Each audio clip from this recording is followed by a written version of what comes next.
गांव के किनारे टूटी फूटी झोपड़ी में कमला देवी अपने बेटे रामू और बहू सुनीता के साथ रहती थीं। गरीबी इतनी थी कि कई बार घर में खाना भी उधार लेना पड़ता।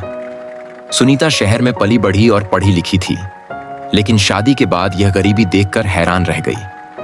वो सोचती, इतनी मेहनत के बाद भी ये हाल क्यों है?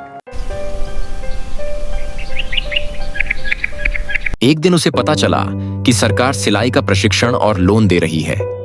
सुनीता ने सास से कहा, अम्मा, अगर मैं सिलाई सीख लूं तो घर चला लेंगे। कमला देवी हंस पड़ी। बेटी, ये सब हमारे बस का नहीं है। लोन चुकाना आसान नहीं। लेकिन सुनीता ने हार नहीं मानी।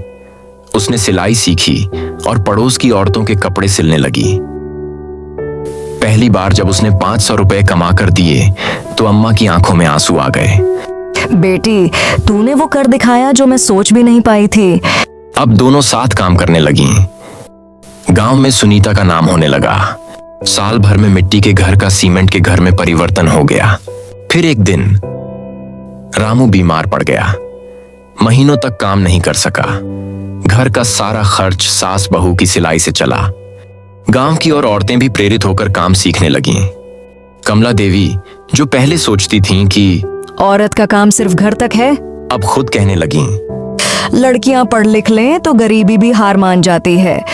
कुछ साल बाद पंचायत ने सुनीता को गांव की प्रेरणा का सम्मान दिया। सुनीता ने मंच पर सास को बुलाया और कहा कि ये सम्मान मेरी सास का है, जिन्होंने हर कदम पर मेरा साथ दिया।